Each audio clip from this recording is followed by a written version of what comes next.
안녕하십니까. 김남일 교수의 한의학 역사 이야기입니다. 오늘은 침과약의 병용을 주장한 일제강점기 한의사 문기온 선생에 대해서 말씀드리겠습니다. 문기온 선생은 무료 진료를 통해서 백성들의 시름을 달래기 위해서 활동하셨던 한의사 선생님이십니다. 일제강점기에 활동했던 분인데 1931년 11월 18일자 동아일보에 보면 이제 왼쪽에 있는 사진이죠. 빈자 무료 진료, 가난한 사람을 이제 무료로 진료했다. 그런 내용입니다. 여기 뭐라고 되어 있냐면 본적을 부산에 두고 지금 울산읍 옥교동, 지금 울산시에 해당되는 지명을 말하는 것 같습니다.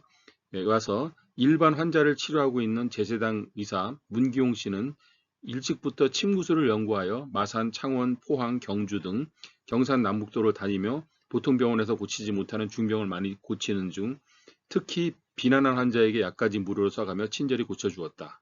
이렇게 되어 있습니다.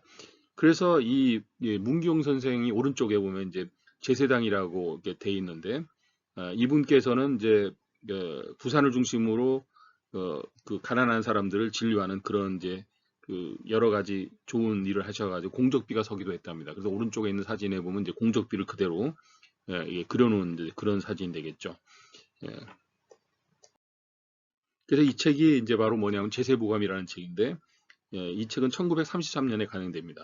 그 여러 가지 면에서 독특한데 특히 이제 병증별로 처방이 수백 종이 기록되어 있는데 그 안에 침법하고 뜸법을 병기하고 있습니다. 그래서 이것이 하나의 이제 이 제세보감은 당시 활동했던 이제 한의사들을 위해서 저술된 순수한 임상 서적이라고 말씀드릴 수가 있다는 것입니다.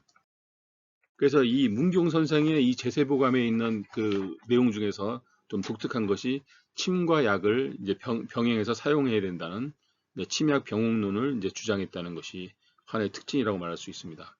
그래서 이 책의 그 어떤 한 면을 제가 이제 사진으로 보여드렸는데 이 사진을 보면 아시겠지만 어떤 그 약물의 뒤쪽에는 그거에 해당되는 거기에 약물로 약물로 치료가 안 됐을 때 침과 뜸으로 대체하는 그런 것도 되고 또 침과 뜸만 사용해야 되는 환자라고 생각이 됐을 때는 이 약 대신에 침과 뜸을 사용하기도 하는 이런 식의 이제 침과 약을 병용하는 어떤 그런 내용으로 정되어 있습니다. 그래서 약물 뒤에는 그 약물의 효과에 해당되는 그 효과를 나타낼 수 있는 침과 뜸의 방법을 그 뒤에 병기했다는 것이죠. 예, 그래서 우리가 이제 익숙하게 할 수 있는 어떤 그런 그 약물과 처방 그다음에 이제 혈자리에 대한 건 이제 그 해당되는 혈자리를 이렇게 나열해서 이제 설명하셨습니다. 오약순기사는 이제 중환, 삼리, 절골, 풍시 이제 이것이 이제 그 오약순기사는 해당되는 혈자리라는 얘기죠. 소풍활혈탕, 천은곡지, 삼리, 위중.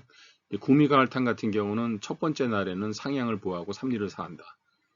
그리고 세 번째 날에는 삼리를 보호하고 이묵을 사한다. 이런 식으로 이제 오적사는 삼리, 내정, 합복, 열결, 공손, 소해, 조회 이렇게 돼 있습니다. 수시호탕 또 그 날짜별로 이제 3, 4일이 지난 다음에 어떻게 해야 된다. 이제 이렇게 써 있죠. 쌍화탕은 관원, 중환, 삼리, 내정 이런 식으로 이제 본인의 어떤 그런 관점을 분명히 반영하고 있는 어떤 그런 배합이라고 말씀드릴 수가 있어요.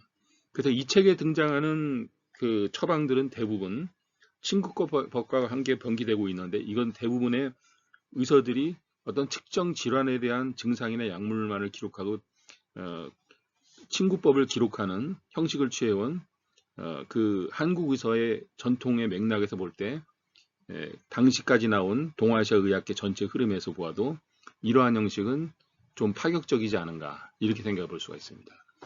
그래서 이것을 가지고 한번 다시 한번 연구를 해봐야 될 거라고 저는 생각합니다. 감사합니다.